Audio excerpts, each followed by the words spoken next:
ঈদের আনন্দটা অন্তত কিছুটা হলে ভাগাভাগি করার জন্য, ঈদের একটু সুখ দুঃখ শেয়ার করার জন্য আপনাদেরকে আমরা কষ্ট দিয়েছি। আপনারা সবাই এসেছেন, তার জন্য আমরা সিলেট জেলা এবং মহানগর বিএনপির পক্ষ থেকে আন্তরিকভাবে ধন্যবাদ এবং কৃতজ্ঞতা জানাচ্ছি। জুলাই আগস্টের আন্দোলনে যে সমস্ত আমাদের নেতা কর্মী ছাত্র জনতা নিহত হয়েছে তাদের তার মাত্রা কামনা করছি। শোক সন্তপ্ত পরিবারের প্রতি গভীর সম্মান জানাচ্ছি। আপনারা দোয়া করবেন। আমাদের পার্টির পার্বত্য চেয়ারম্যান যেভাবে বলিষ্ঠ নেতৃত্ব দিয়ে ওনার নেতৃত্বে আমরা একত্রিত হয়ে যে কাজ করেছি, দেশের জনগণ আমাদের পাশে ছিল।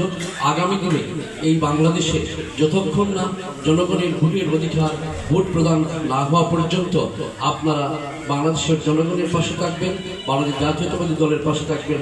আমরা আজকে নিঃসংক চিত্তে কথা বলতে পারছি, ঈদের আনন্দ ভাগাভাগি করতে পারছি। এই জন্য আমরা মহান আল্লাহ রাব্বুল আলামিনের শুকরিয়া আদায় করছি এবং এই পরিবেশকে যারা তৈরি করে দিয়েছেন গত ১.৫ দশক তাদেরকে আমরা কৃতজ্ঞ চিত্তে স্মরণ করছি। স্পষ্ট নির্দেশনা আমাদেরকে দিয়েছিলেন বারংবার, কেউ যদি দলীয় শৃঙ্খলা ভঙ্গ করেন।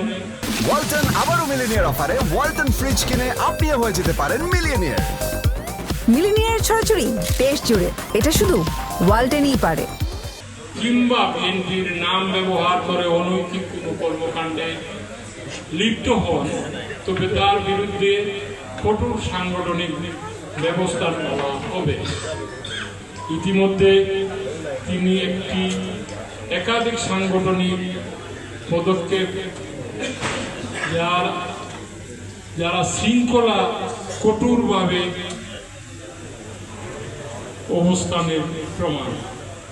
আমরা যে দলের শৃঙ্খলা বজায় রেখে আমরা যে কাজগুলো করছি, অনেকগুলো উদাহরণ আমাদের সামনে আছে যেগুলো শৃঙ্খলা আমরা কঠোরভাবে মেনে চলছি।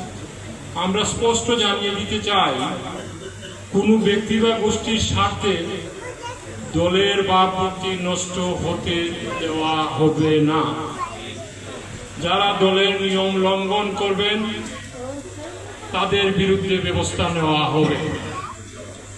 আর যারা দলের বাইরে থেকে বিএনপির নাম ব্যবহার করে ব্যক্তি স্বার্থ হাসিলের চেষ্টা করবেন তাদের বিরুদ্ধে আমরা বাংলাদেশ জাতীয়তাবাদী দল সিলেট জেলা এবং মহানগর আমরা আইনানুগ ব্যবস্থা গ্রহণ করব।